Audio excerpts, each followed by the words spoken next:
জানিয়ে দেব সর্বশেষ আপডেট বাংলা সংবাদ। শুরুতেই শিরোনাম। শুরুতেই জানিয়ে দেব কোটা সংস্কার আন্দোলন নিয়ে ভয়ঙ্কর গুরুত্বপূর্ণ সংবাদ। সব পথ বন্ধ, হাসিনার পতনের শেষ ঘন্টা। কেননা পতনের হাত থেকে বাঁচার জন্য গণভবনে আমন্ত্রণ জানালো ছাত্র সংগঠনকে। সেই আমন্ত্রণ প্রত্যাখ্যান করে এবার সরকার পতনের ডাক দিল বৈষম্য বিরোধী ছাত্র আন্দোলন। থাকছে বিস্তারিত প্রতিবেদনে। এরপর জানাই দেব আরও একটি ভয়ঙ্কর গুরুত্বপূর্ণ সংবাদ। অসহযোগ আন্দোলন সফল করতে শিক্ষার্থীদের ভয়ঙ্কর 15 নির্দেশনা। থাকছে বিস্তারিত প্রতিবেদনে।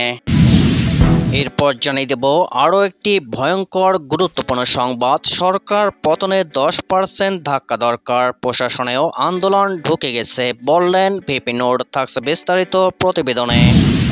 আরও জানিয়ে দেব ক্ষমা চেয়ে অবিলম্বে পদত্যাগ করুন সরকারকে মির্জা ফখরুল। থাকছে বিস্তারিত প্রতিবেদনে। এতক্ষণ শিরোনাম শুনছিলেন, এবার বিস্তারিত।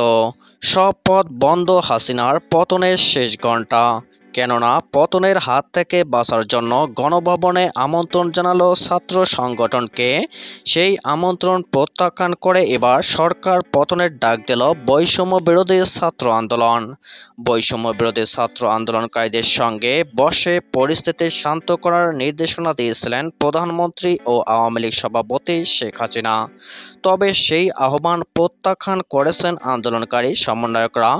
শুক্রবার 2 আগস্ট রাতে এক ভিডিও বার্তায় বৈষম্য বিরোধী ছাত্র আন্দোলনের অন্যতম সমন্বয়ক আব্দুল হান্নান মাসুদ এই তথ্য জানান।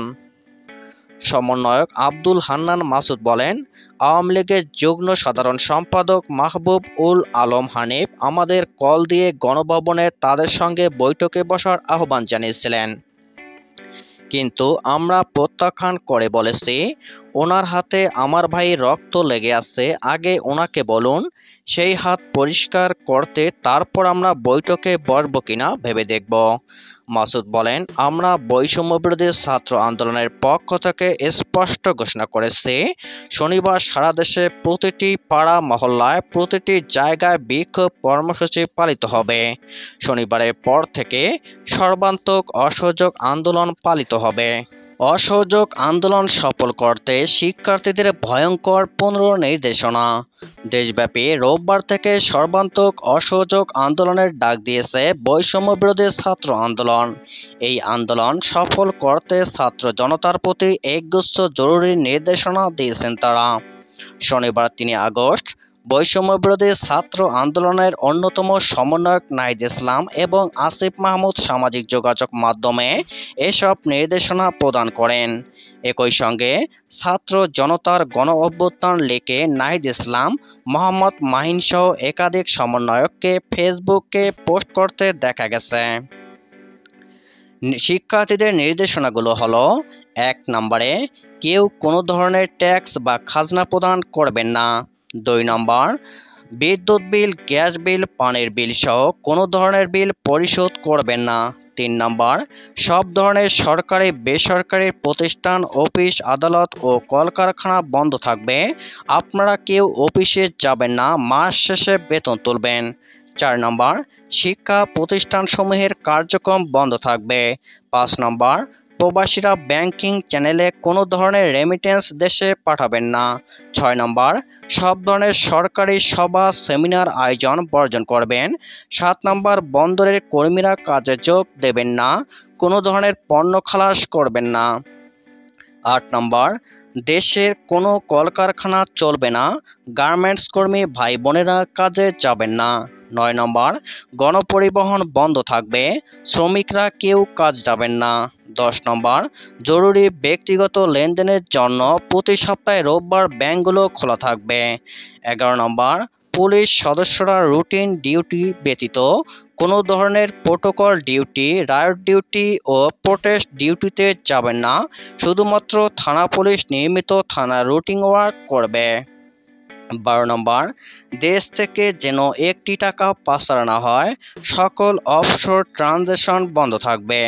13 নম্বর, বিজিবি ও নৌবাহিনী ব্যতীত অন্যান্য বাহিনী ক্যান্টনমেন্টের বাইরে ডিউটি পালন করবেন না, বিজিবি ও নৌবাহিনী ব্যারাক ও কোস্টাল এলাকায় থাকবে। 14 নম্বর, আমলারা সচিবালয়ে যাবেন না, ডিসি বা উপজেলা কর্মকর্তারা নিজ নিজ কার্যালয়ে যাবেন না। 15 নম্বর, বিলাস দ্রব্যের দোকান, শোরুম, বিপণী বিতান, হোটেল, মোটেল, রেস্টুরেন্ট বন্ধ থাকবে। তবে হাসপাতাল, ফার্মেসি, জরুরি পরিবহন সেবা যেমন ঔষধ ও চিকিৎসা সরঞ্জাম পরিবহন, অ্যাম্বুলেন্স সেবা, ফায়ার সার্ভিস, গণমাধ্যম, নিত্য প্রয়োজনীয় দ্রব্য পরিবহন, জরুরি ইন্টারনেট সেবা, জরুরি ত্রাণ সহায়তা এবং এই খাতে কর্তব্যরত কর্মকর্তা কর্মচারী পরিবহন সেবা চালু থাকবে। এছাড়াও নিত্য প্রয়োজনীয় দ্রব্যের দোকানপাট খোলা 11টা থেকে 1টা পর্যন্ত খোলা থাকবে। গণ অধিকার পরিষদের সভাপতি ও ডাকসুর সাবেক ভিপি নুরুল হক নূরের রিমান্ড শেষে বৃহস্পতিবার কারাগারে পাঠানো হয়। আদালত প্রাঙ্গণে নূর সাংবাদিকদের বলেন, আর মাত্র 10% ধাক্কা দরকার, তারপর শেষ। প্রশাসন ইতিমধ্যেই আমাদের পক্ষে দাঁড়াইছে। নূর বলেন, মানুষের মুক্তি নাই, সরকারের পতন করতেই হবে। প্রশাসন ইতিমধ্যেই ঘুরে দাঁড়াইছে। রিমান্ডের ব্যাপারে ডাকসুর সাবেক ভিপি নূর বলেন, অমানবিক নির্যাতন হচ্ছে, চোখ বাইন্দা ঝুলাইয়া পা বাইন্দা নির্যাতন হচ্ছে। আমরা ভিতরে থাকলেও আন্দোলন চালাইয়া যাইতেই হবে। নূর আরও বলেন, 90% পতন হইয়া গেছে, প্রশাসনের মধ্যেও আন্দোলন ঢুইকা গেছে। এখন কিছু জনগণকে রাস্তায় থাকলেই হবে, মাত্র 10% ধাক্কা দরকার, তারপর শেষ। এর আগে 5 দিনের রিমান্ড শেষে মামলা তদন্ত কর্মকর্তা পল্লবীর জোনাল টিমের পুলিশ পরিদর্শক মোহাম্মদ আসাদুজ্জামান মুন্সি আসামিকে আদালতে হাজির করে কারাগারে আটক রাখার আবেদন করেন। আন্দোলনের পরিপ্রেক্ষিতে বৃহস্পতিবার 1 August Dhaka metropolitan magistrate Mohammad Saddam হোসেনের আদালত নূরকে কারাগারে পাঠানোর আদেশ দেন।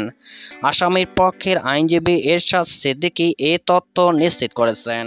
শিক্ষার্থীদের দোয়া ও গণমিছিল কর্মসূচিতে আইনশৃঙ্খলা রক্ষাকারী বাহিনীসহ ক্ষমতাসীন দলের সশস্ত্র সন্ত্রাসীদের হামলার কথা উল্লেখ করে নিন্দা জানিয়েছেন বিএনপির মহাসচিব মির্জা ফখরুল ইসলাম আলমগীর। তিনি দমন নিপীড়ন বন্ধ করে জাতির কাছে ক্ষমা চেয়ে সরকারকে অবিলম্বে পদত্যাগ করার আহ্বান জানিয়েছেন।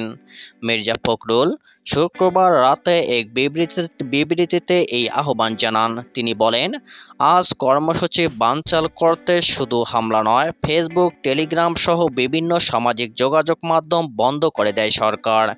বিবৃতিতে বিএনপির মহাসচিব বলেন, গণমিছিলের কর্মসূচিতে আইনশৃঙ্খলা রক্ষাকারী বাহিনী ও আওয়ামী লীগ, ছাত্রলীগ, যুবলীগ ন্যাক্কারজনক সশস্ত্র হামলা চালায়। হবিগঞ্জের হামলায় নিরীহ শ্রমিক নিহত হয়েছেন।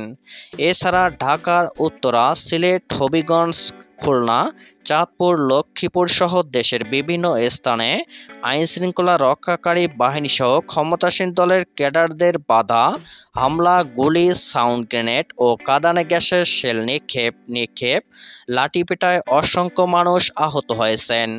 সিলেটে সংবাদ সংগ্রহ করতে গিয়ে এক সাংবাদিক গুলিবিদ্ধ হয়েছেন। বিবৃতিতে মির্জা ফখরুল বলেন, জাতিসংঘ সহ দেশ বিদেশের কারো কথার কর্ণপাত না করে হত্যার নিষ্ঠুর হামলা, নির্যাতন অব্যাহত রেখেছে সরকার। মির্জা ফখরুল ইসলাম অভিযোগ করেন, শিক্ষার্থীদের আন্দোলন কেন্দ্র করে সারা দেশে রেকর্ড সংখ্যক মিথ্যা মামলার সংবাদ প্রকাশিত হয়েছে। আইনজীবীরা মামলার কাগজ তুলতে গেলে না দিয়ে হয়রানি করা হচ্ছে। এসব মামলায় নিরীহ শিক্ষার্থী, জনসাধারণ সহ বিরোধী দলের নেতা কর্মীদের গণগ্রেপ্তার ও গ্রেপ্তার বাণিজ্য করা হচ্ছে। বিবৃতিতে তিনি মিথ্যা মামলার প্রতিবাদ জানিয়ে এবং তা প্রত্যাহার এবং গ্রেপ্তার বাণিজ্য বন্ধ করার দাবি জানান।